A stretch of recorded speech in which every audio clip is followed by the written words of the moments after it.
A paz do Senhor, amados, estamos aqui mais uma quarta-feira para meditar na palavra do Senhor.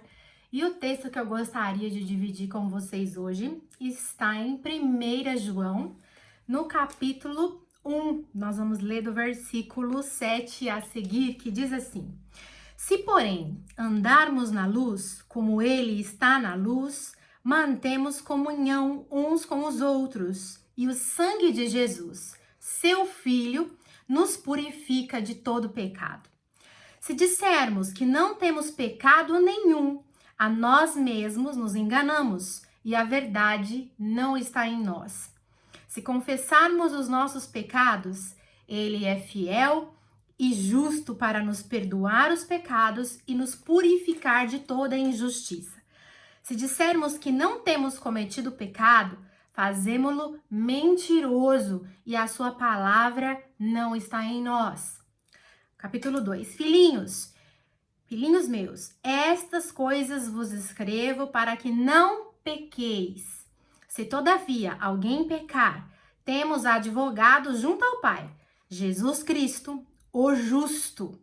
E ele é a propiciação pelos nossos pecados, e não somente pelos nossos próprios, mas ainda pelos do mundo inteiro. Palavra tremenda que o apóstolo João deixou para nós, segundo a inspiração do Espírito Santo. E o tema da ministração de hoje é sobre o pecado, algo que acomete todos, sejam eles cristãos ou não cristãos. E o que eu percebo muitas vezes é que no meio cristão há uma negativa muito grande das pessoas em afirmar que elas não pecam, né? E às vezes eu até mesmo já fui pregar em algumas igrejas e eu via a afirmação delas em dizer que o verdadeiro cristão, ele não peca. Que o verdadeiro cristão, e se ele é realmente uma pessoa que nasceu de novo, se ele é um novo convertido, se ele é uma pessoa que nasceu de novo em Jesus, que ele não pode pecar, que ele não tem pecado. E essa, além de ser uma inverdade, porque até mesmo aqui o apóstolo João, ele diz no capítulo 2, ele fala assim: olha, eu escrevo isso para que vocês não pequem. Porém, caso alguém peque, nós temos um advogado. E eu acho isso maravilhoso, não só pela minha profissão, mas por saber que Jesus também a exerce, mas sabendo que Jesus é um defensor. Que Jesus, mesmo sabendo da fragilidade humana e que o homem, por si só, ele não consegue se sustentar e sustentar as suas próprias palavras, portanto ele pode cair, mas que Jesus sempre vai vir para nos defender. E o apóstolo João, ele disse aqui, olha, se alguém porventura vier a pecar, Jesus, ele é o advogado fiel que vai nos defender. E não só a nós, mas todos aqueles no mundo que vierem a pecar. Então, aqui, além de ir contra a própria palavra que diz que aquele que é cristão não peca, não é verdade? É uma grande hipocrisia dizer isso, porque o ser humano, o homem, ele não consegue de fazer uma afirmação dessa e até mesmo se sustentar. A gente vê durante toda a escritura os homens caindo, os homens pecando, e Deus, com a sua eterna misericórdia, estendendo a mão e levantando os homens de seus fracassos, levantando os homens de sua queda. E isso reflete o coração de Deus. O que acontece, até mesmo quando Jesus ele denuncia o comportamento dos fariseus, Jesus nunca aponta o comportamento moral dos fariseus. Ele nunca denuncia isso como sendo algo crítico a eles, vexatório a eles, né? Jesus fala, olha, não imitei as obras deles. Se você ler Mateus 23, você vai ver isso. Jesus fala assim, olha, fazei o que eles dizem, mas não imite as suas obras. Quer dizer, não haja dessa forma, mas você não vê Jesus fazendo esse tipo de condenação. E para a igreja cristã, parece-me que o pecado quer dizer somente o pecado moral sexual. Então, se a pessoa não se prostitui, não adultera, ela não peca. Essa é a leitura parece que a maioria dos cristãos fazem, que se aquela pessoa ali não prostitui, não adultera, que ela não peca.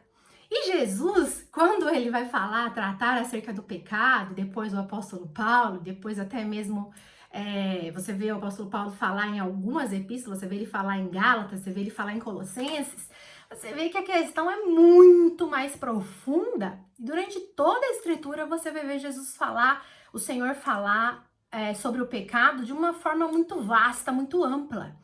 E os crentes, eles parecem que restringem o pecado à questão sexual, como se todo pecado fosse somente cometido na esfera sexual. Portanto, a afirmação de falar é possível não pecar, para mim, ela me parece um pouco impossível.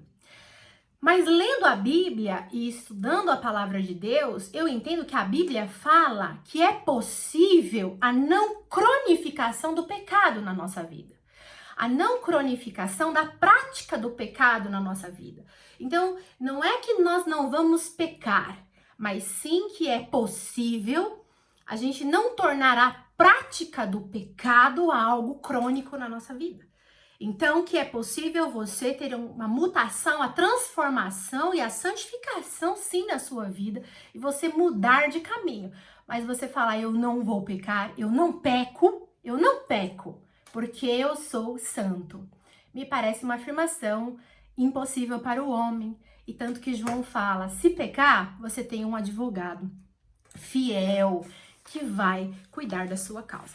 Então, aqui no texto de 1 João, Jesus fala assim, se dissermos que não temos pecado, a nós mesmos nos enganamos e a verdade não está em nós. E ele ainda diz que fazemos Jesus mentiroso e a sua palavra não está em nós. Então, cuidado quando você diz que não tem pecado, que você está santo. Porque às vezes a sua leitura acerca do pecado é essa, que a igreja tem feito, que o pecado é somente a questão sexual. E eu vou te dizer uma coisa, eu vou abrir os teus olhos hoje acerca do pecado e você vai ver que o buraco, amado, é bem mais embaixo, ele é bem mais cavernoso e profundo do que a gente possa imaginar. E olha só que essa pequena lista que eu fiz, ela é pequena, porque ela é muito maior do que você pode ainda assim vislumbrar. Quando você lê Colossenses, no capítulo 3, versículo 5 a seguir, diz assim, fazei, pois, morrer a vossa natureza terrena, prostituição, impureza, paixão lasciva, desejo maligno e avareza, que é idolatria. Por essas coisas é que vem a ira de Deus sobre os filhos da desobediência. Ora, nessas mesmas coisas, antes vós também no outro tempo, quando vivieis nelas. Agora, pois, despojai-vos igualmente de tudo isso. Ira, indignação, maldade, maledicência, linguagem obscena do vosso falar. Não mintais uns aos outros, uma vez que vos despistes do velho homem com os seus feitos, e vos revestistes do novo homem, que se refaz para o pleno conhecimento segundo a imagem daquele que o criou, no qual não pode haver grego nem judeu, circuncisão nem incircuncisão, bárbaro, cita, escravo, livre, porém Cristo é tudo em todos. Aqui o apóstolo Paulo faz uma pequena lista acerca dos pecados. E o principal, eu quero dividir em 4 tipos de pecado, para que você, quando acontecer do inimigo querer proporcionar uma terra fértil para esse pecado crescer na sua vida ou se manifestar, que você rapidamente possa fazer o corte dele no nome de Jesus. O primeiro tipo dele é o pecado pela omissão. E eu quero ilustrar ele na sua vida com o texto de Isaías 58, no versículo 7, que diz assim: porventura não é também que repartas o teu pão com o faminto e recolhas em casa os pobres desabrigados, e se vires o nu, o cubras, e não te escondas o teu semelhante? Deus falando ali, né, através da vida do profeta Isaías. E eu vou te fazer uma pergunta. Pecado por omissão. Quem é que nunca deixou de fazer o bem? Você nunca deixou de fazer o bem? Eu te pergunto. E aí, olhando para o texto de Isaías, ele fala assim: não deixe de repartir o pão. e não deixe de abrigar na sua casa o desamparado e de vestir aquele que está nu. Quantas vezes nós passamos pela rua, a gente vê aquele que está desabrigado, a gente vê aquele que não tem como se vestir, a gente vê aquele que não tem como que se alimentar e a gente finge que não viu. Será que você nunca deixou de fazer o bem? Pecou por omissão. E aí? E agora, Jesus? Como é que eu fico? Pequei por omissão. Eu nem pensei, eu nem fiz, eu nem... Aí vem a igreja e fala, aquele que crê em Jesus, aquele que nasceu de novo, não peca. Eita, e agora? Segundo tipo de pecado, esse aqui, simples assim, né? Já com esse texto de Isaías eu já fiquei desnorteado. Também vou te dar outro texto de Mateus 25, do 41 ao 46, quando Jesus fala assim, olha, eu tive fome e não me deste de comer, tive sede e não me deste de beber, tive frio e não me deste de vestir. E aí você vai chegar para ele e falar, Jesus, quando é que eu te vi nessa situação e eu não fiz? E aí ele responde, quando não fizestes a um destes pequeninos. Pecou por omissão. Quando a gente vê alguém necessitado, amado, e a gente não faz, podendo fazer. Mas eu não tenho muito. Mas é no pouco que tem que a gente tem que dividir. Sede fiel no pouco, te colocarei no muito. Segundo tipo de pecado é o pecado por motivação. É tudo aquilo que brota dentro do nosso coração. É tudo aquilo que começa ali pequenininho no nosso coração, mas que nós vamos alimentando e aquilo vai ganhando uma proporção e às vezes uma proporção estratosférica. Primeira coisa que eu vou te dizer, maus desígnios. O que são maus desígnios? São os maus pensamentos. Quando você pensa mal de alguém, quando você pensa mal de uma situação, quando você já faz um juízo de valor. Quem foi que falou para você fazer algum juízo de valor de alguma situação ou de alguém? A palavra de Deus diz pra gente não julgar. E a gente acha que não julgar é exatamente você não atribuir um valor àquela situação. Mas quando você faz um mau pensamento, você está julgando também. Então, no nome de Jesus, vigie os seus pensamentos quando você, de alguma forma, atribui algum pensamento, algum juízo sobre aquela pessoa, ou aquela causa, ou aquela empresa, ou aquela vida. Cuidado. Prostituição.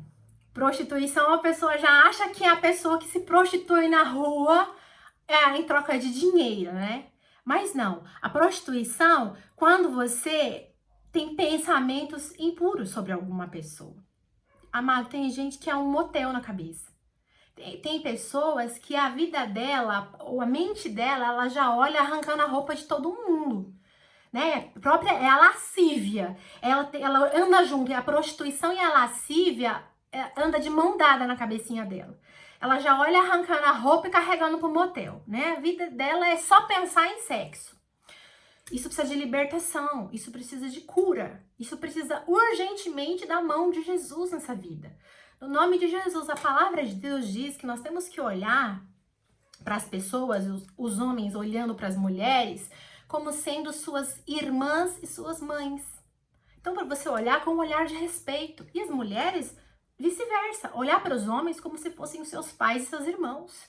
Mas tem gente que olha para as mulheres na rua já arrancando a roupa dela como se ela fosse um pedaço de carne. No nome de Jesus, vigie esses pensamentos impuros que passam na sua cabeça quando o assunto é o sexo oposto.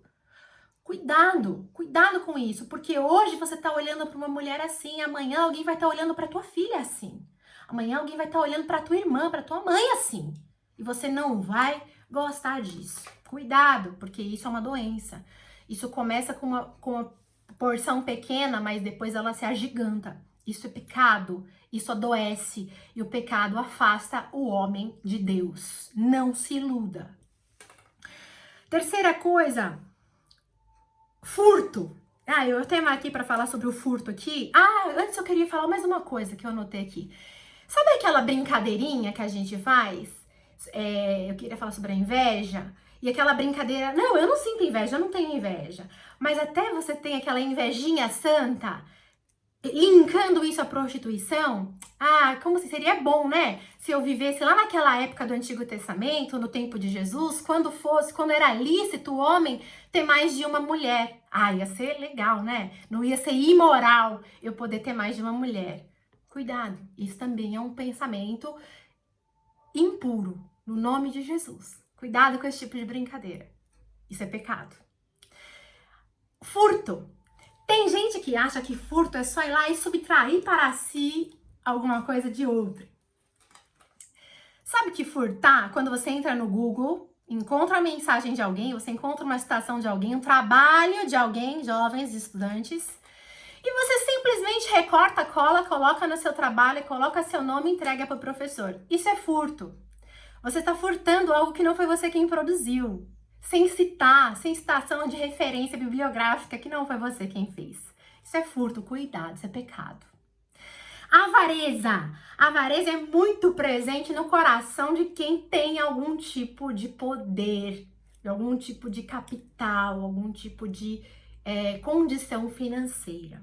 Cuidado, porque onde está o teu tesouro, ali também estará o teu coração. Vigia no nome de Jesus, para que você não esteja presa na avareza, porque esse é um pecado motivacional e ele prende o seu coração. Blasfêmia. A blasfêmia, amado, ela começa com uma palavrinha que você conhece, ela começa com a murmuração. Eu começo reclamando, eu começo me queixando, eu começo reclamando sobre a minha situação, e dali a pouco ela vai ganhando uma proporção tão grande que chega ao ponto de eu afrontar Deus acerca da situação que eu estou vivendo, porque eu não concordo com a situação que eu vivo e eu vou debater com Deus. Afinal, por que é que eu estou vivendo isso se eu sou o filho do rei? Cuidado, cuidado com a blasfêmia, porque isso separa você de Deus, isso impede você de viver a bênção de Deus, isso é pecado. Soberba. Soberba é algo tão comum da gente ver nos líderes religiosos hoje, né? Nos cantores gospel. Nossa, era para ser o oposto. Era pra gente ver neles a humildade, a discrição, o domínio próprio, a mansidão, o amor. Mas a gente vê a arrogância e a soberba. Eu já fui pregar em algumas igrejas, isso é uma vergonha ser dito, mas o pastor nem olhar direito para mim, e dele nem querer se sentar ao meu lado, primeiro, porque eu era mulher, e segundo, porque eu era divorciada. E aí ele via aquilo como uma lepra. E cheio de soberba, porque ele era presidente de não sei o que, de não sei o que, ele se achava no direito de pisar na minha cabeça. Isso é vergonhoso para o povo cristão, deixar a soberba tomar conta do seu coração. Isso é triste no mínimo. E tudo isso, eu posso fazer uma lista gigantesca aqui, só queria que você entendesse tudo aquilo que é pecado motivacional. E os pecados motivacionais é o que vem de dentro do coração do homem. E a palavra de Deus nos diz que aquilo que adoece não é o que vem de fora para dentro, mas é o que vem de dentro para fora. Lembra? O apóstolo Paulo falou que contamina não é aquilo que se come, mas é aquilo que vem de dentro, é aquilo que está no seu coração. Portanto, não é aquilo que você discute, isso eu posso comer, isso eu não posso comer, isso eu posso comer. Aquilo que adoece, amado, são esse tipo de pecado. Essas coisas que estão aqui dentro e que às vezes a gente põe aquela máscara de que porque eu sou crente tá tudo bem, mas ele vem adoecendo. Doenças da língua, né? Dá para aceitar cristão falando palavrão, cristão com linguajar chulo, cristão com linguajar pejorativo. Escapou. Escapou o quê? Controla isso, poda isso, refreia isso. Sabe por quê? Você acha que os outros não estão vendo, mas tem uma pessoa que está vendo tudo. É Deus. Ele conhece você, não dá para enganá-lo, não dá para se esconder dele. Deus vê tudo em todo o tempo. Deus está vendo esse tipo de coisa que você acha que ninguém vê, que esses pensamentos maldosos que estão na sua cabeça, esses pensamentos maledicentes, Deus não está vendo? Ele vê. Cuidado, não deixe isso enganar você. Terceiro tipo de pecado é o pecado por comissão. Que isso, pastora Thalita? Você tá dando aula de direito? Tem os crimes por comissão, né? Não. Veja bem. Pecado por comissão Para você lembrar disso com facilidade na sua vida, você vai lembrar do que Isaías falou. Isaías falou: ai de mim, que sou um homem de lábios impuros e habito no meio de um povo de impuros lábios, e os meus olhos viram o Rei. Isso acontece, esse tipo de pecado acontece quando eu venho de uma situação hereditária, quando eu venho da questão da descendência, quando é um mal que vem de geração em geração e que independente da minha atitude é um mal que já vem se alastrando na minha família. Às vezes é algo que aconteceu de geração em geração. Você vai ver isso na oração de Daniel e na geração de Neemias. Quando eles oram pedindo perdão não só pelos pecados deles, mas pelo pecado do povo. Isso é o pecado por comissão. Quando ele vem como se fosse uma maldição hereditária. É inquebrável? De jeito nenhum. É totalmente quebrável. Quando? E a pessoa só tem consciência disso quando? Quando os olhos veem o Rei. Quando tem dimensão e enxerga o santo, o altíssimo, aquilo que eu não podia ver antes, porque eu não tinha dimensão daquilo que era santo, eu não conseguia ver a diferença do que era santo e do que é impuro. Mas hoje, quando eu tenho dimensão de quem é Deus, eu enxergo a impureza que eu andava, eu enxergo o pecado que eu estava coberto por ele. Mas hoje que os meus olhos viram o Rei, eu percebo que sou um homem de lábios impuros e que habito no meio de um povo de impuros lábios, mas os meus olhos viram o Rei. E aí Deus manda o anjo com a tenaz e toca os lábios e purifica de todo o mal. Ele quebra aquele ciclo, ele quebra aquela maldição e torna santo. Aqueles que nunca viram o santo, aqueles que nunca perceberam a santidade, eles nunca vão achar que pecaram. Eles vão achar que é normal e que tá tudo bem. E isso vai continuar agindo de geração em geração e esse mal vai se perpetuando. Por isso, é tão importante quando você ganha a iluminação da palavra, quando você vê o santo, quando você se confronta com a palavra verdadeira e ela desmascara todo o mal. E aí você vê, uau!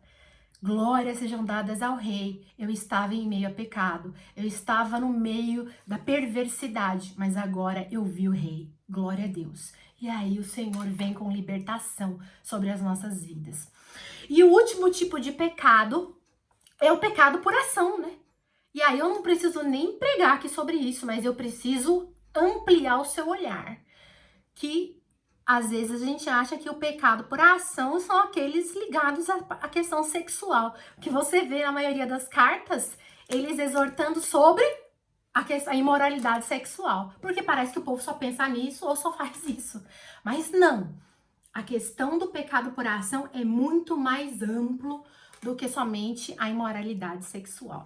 Às vezes o pastor não pratica o adultério, né? Não pratica nenhum tipo de imoralidade sexual, mas ele fala mal do pastor da outra igreja e fica tentando roubar membro da igreja do outro, falando mal do louvor da igreja da outra, fazendo...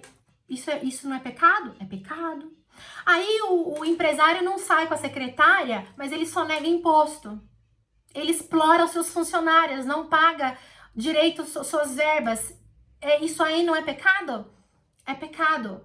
Aí você não prostitui, você não adultera, mas você não oferta, você não é um contribuinte na casa do Senhor, como Ele manda fazer voluntariamente, com alegria no coração. Isso não é pecado?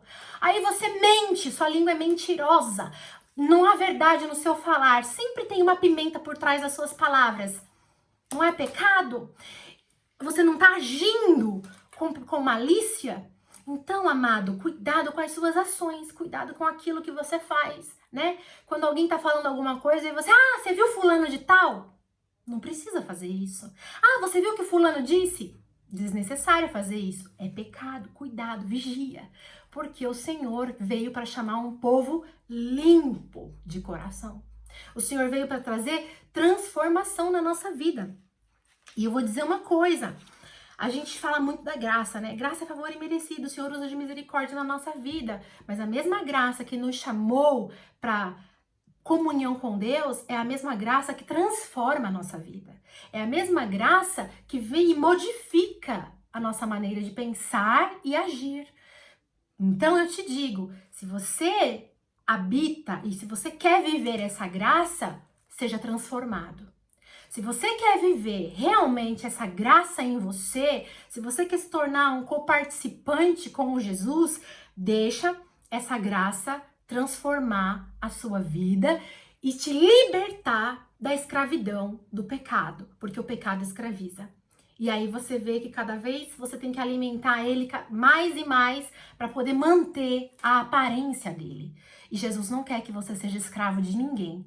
Jesus não te chamou para viver cativo a nada. Jesus te chamou para a liberdade. Jesus te chamou para viver a graça verdadeiramente. E aí ele disse: se você pecar, porque eu dei um rol aqui para você, se você pecar, se você pecou, não tem problema. Se arrepende. Pede perdão e você tem um advogado. Você tem um advogado que vai interceder por você, que vai trabalhar por você, que vai advogar a sua causa. E eu vou te dizer uma coisa, ele nunca perdeu uma causa. Ele é um vencedor invicto. Ele vai vencer a sua também. Ele vai interceder junto a Deus e ele vai vencer por você. Mas ele quer ver uma transformação. Ele quer ver uma mudança de atitude. Portanto, mude no nome de Jesus. E não só por você, mas pelo mundo inteiro. Então, se você conhece alguém que está vivendo cativo do pecado, se você conhece alguém que está vivendo essa escravidão, envie essa mensagem para que essa pessoa possa ser liberta, para que essa pessoa possa ganhar consciência e falar com esse advogado. Porque esse advogado fiel quer mudar esse cativeiro, quer mudar esse cenário e proporcionar libertação no nome de Jesus. Por maior que seja o seu pecado, por maior que seja o cenário que você está vivendo, Jesus quer promover justiça e liberdade na sua vida, no nome de Jesus. E aí, para terminar, eu quero te mencionar um versículo que diz assim: onde abundou o pecado, superabundou a graça. Aleluia! Que seja assim, que a graça do Senhor seja abundante na sua vida. Porque o pecado, ele não pode vencer o poder da graça de Jesus Cristo em você. Ósculo Santo, que Deus te abençoe, que essa palavra fale ao seu coração. Se você não está inscrito no canal ainda, se inscreva aqui no nome de Jesus, deixe seu comentário, se esse vídeo falou com você, curta aqui e me ajude compartilhando no nome de Jesus. Fique na paz do Senhor, até semana que vem, se Deus quiser.